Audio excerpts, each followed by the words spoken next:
Alright, you hard asses out there, welcome to the Action Channel.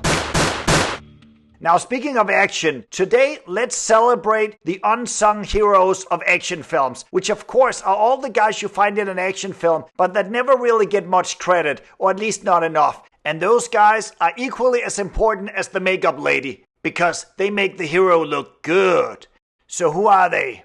Well, they are the henchmen of Hollywood action films. Are you a henchman?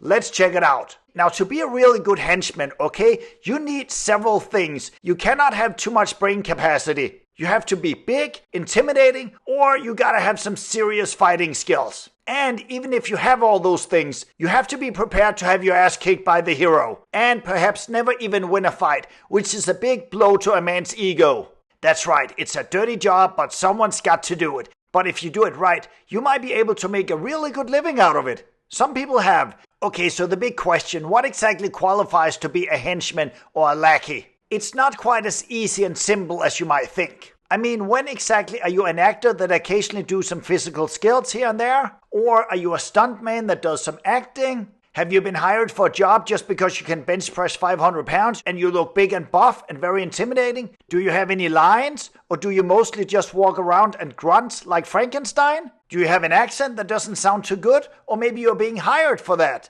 There's so many little details that goes into hiring a good henchman. So in this video, we're not going to focus so much on someone that started out as a henchman in action films and later on became big stars. Cause, well, most of them did. I mean, they had to start somewhere, right? Also, we're not going to focus on certain characters that they have played, but more like focus on the actors or the stuntmen themselves and their entire body of work throughout many, many years of hard work as a henchman. Now, before we take a look at the greatest henchman that the world has ever seen, let's check out what a day in the life of being a henchman actor actually looks like. Well, first you have to be given orders by the main bad guy. Then you're going to get your ass kicked, and not just once. And the character that you're playing will most likely suffer a very painful and ungrateful death. And as you're taking your last breath, you will die with the knowledge that audiences around the world are shoving popcorn down their throat while laughing at you. Now that makes a great henchman. So now that you know the rules, let's check out the greatest henchman that the world has ever seen. Alright, now let the countdown begin. The first thug on the list is Pat Roach, a former European heavyweight wrestling champion. Yeah, right off the bat, you definitely know him as the man that had his butt kicked by Indiana Jones himself in Raiders of the Lost Ark. Even though we know that he easily could have taken down Indy himself if it wasn't for that propeller behind him. Now, what a lot of people don't know is that he actually appeared in all 3 Indiana Jones movies in the 1980s. He also had his ass kicked by Arnold in both Conan the Destroyer and Red Sonja. He was definitely a very busy man, especially in the 80s and 90s. But we don't have time to get into the man's entire resume, so let's move on. Number 9, Mark McAuley. This man has literally played everything from American to Russian, anything you can think of. So with a variety of roles, what do they all have in common? A low IQ. The first time I ever saw this man was in an episode of Miami Vice from 1985. It was called Bushido, and of course he played a real scumbag. So I have followed this man's henchman career for almost 40 years now. And what a ride that has been. 20 years later, he actually appeared in the movie Miami Vice with Colin Farrell and Jamie Foxx. I believe he was the only one that ever appeared from the TV show that also appeared in the movie. And why was that? Well, probably because he's known as a solid henchman in Hollywood that you can always count on. Alright, next tough guy, Andrew Divoff. At least I think it's pronounced that way, but that doesn't matter. We may not know his name, but we know his face, and we know what he can do. Damage! Like some of our other aging henchmen we have mentioned so far, this guy goes back to the golden age of Hollywood action films in the 1980s and 90s.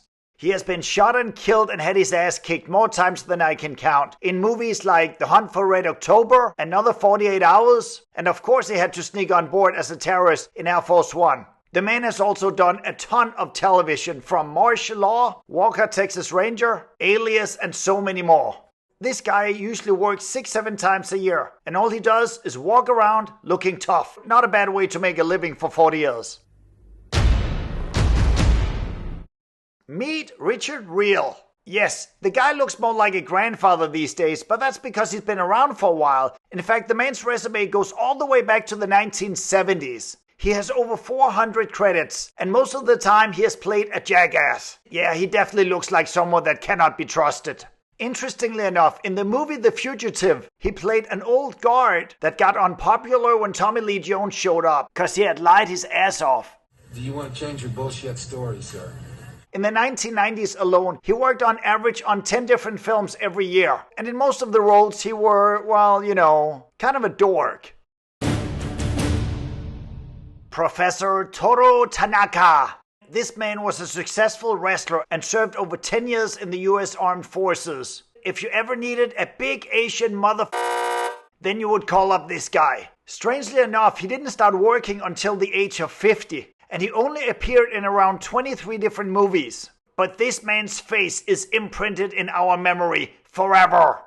He appeared in one of Chuck Norris' early movies, An Eye for an Eye. And yes, even though he's probably 3 times bigger and heavier than Chuck, he still had his butt kicked when Chuck performed a flying side kick. He has also worked with Arnold twice, in Last Action Hero and of course in The Running Man. Now in The Running Man he played Sub-Zero, which I think is one of the greatest villains in an Arnold movie that we have ever seen. Such a great and memorable performance. Scary, scary dude. In fact, I don't even think he had any lines in that film. Well, maybe with the exception of, well, this. Does that count? And we have another tough Asian thug on the list. Yeah, you know this guy's face, don't you? If the Hollywood breakdowns would say something like, we need an actor that's either a member of the Yakuza, a member of the Triad, a Japanese soldier, or a Viet Cong, then you call up this guy. 50 years as a henchman, that is absolutely impressive. Some of Chung's early work includes The Streets of San Francisco, and he was also a tough guy in one of the Dirty Harry movies, The Enforcer. I don't think I exaggerate when I say that this man has appeared in every TV show in the 80s and 90s. At least, it's gotta be close. He was also slaughtered by Dolph Lundgren in Showdown in Little Tokyo. The following year, he had his butt kicked by Steven Seagal in Under Siege. He was also in Shoot Fighter with Bolo Yeung, Martial Law, and Mortal Kombat Conquest. The Yakuza Way was another movie. And of course, Rush Hour with Jackie Chan. Now, personally, my favorite performance of his was in Rambo First Blood Part 2. Let's just say, rest in pieces. An absolute legend, if you ask me. I would say you simply cannot make a martial arts film without this man. It just wouldn't be the same. Welcome to Danny Trejo. Yes, trouble has arrived. Okay, so I wasn't sure if Danny Boy here actually should have been on the list, since he has become what I would consider a big star, especially with movies like Machete. However, the man has literally everything it takes to be a great henchman. I mean, look at the man's face. This man is a killer. And especially in the 80s and 90s, the man was in exceptionally great shape, and he always played an asshole. And man, was he good at it or what? In fact, in Desperado, he looked so intimidating, so the local people actually thought that he was the star of the film, and not Antonio Banderas. In fact, his name Trejo was so cool, so the director of the movie Heat decided to use it for the character that he was portraying in the film. Trejo. And what happened to him in that film? Yeah, he got banged up pretty good, didn't he? You know, before he took a bullet. And now Sven has arrived. The man's real name is Sven-Ole Thorsen, but we simply know him as Sven. This is without a doubt my favorite, and I'm a little biased, cause this is one of my fellow countrymen, a true Viking, not the action Viking, more like the killer Viking. This man will literally eat nothing but steak and eggs for breakfast. In fact, I wouldn't be surprised if the man was also a cannibal. I mean, look at those biceps.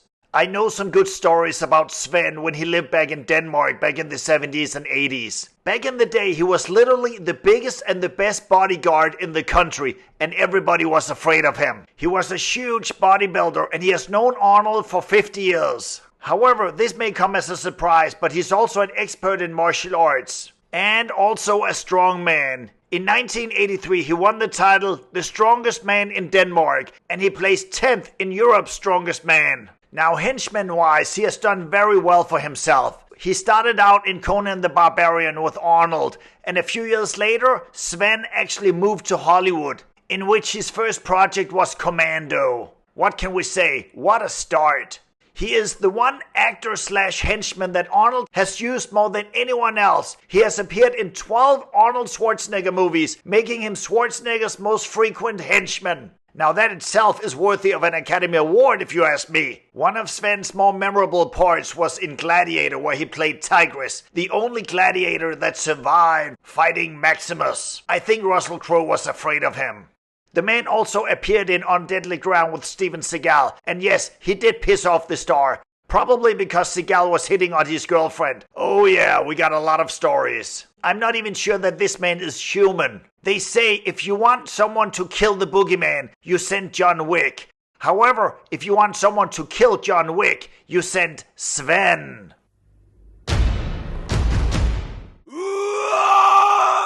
And now it's getting really exciting. We have reached the best of the best.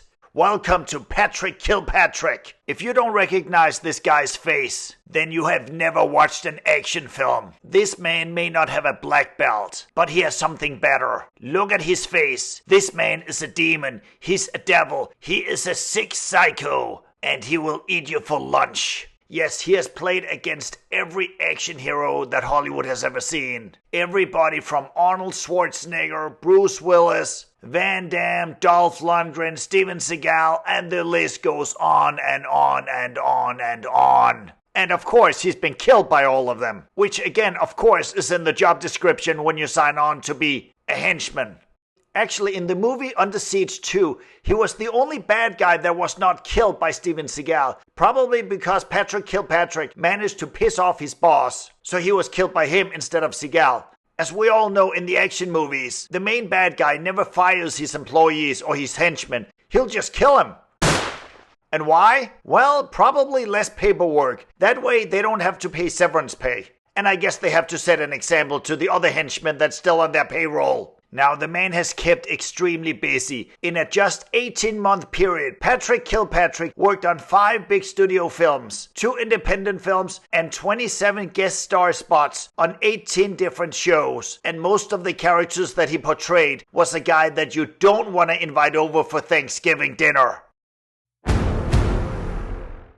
Ladies and gentlemen, the Action Viking presents the greatest henchman that ever lived. A true legend in the world of action movies. Leong!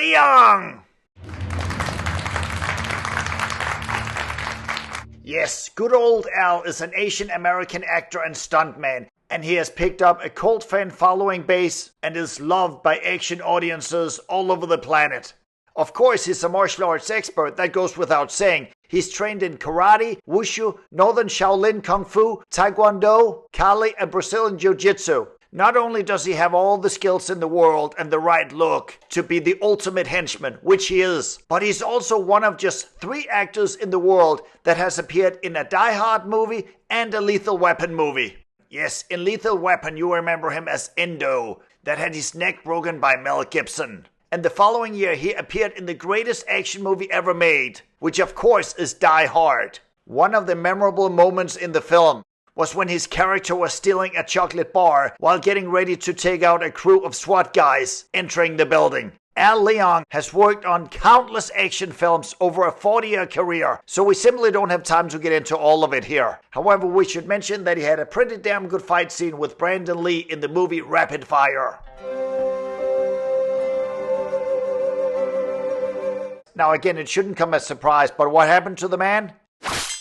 Yeah, he ended up dead as usual.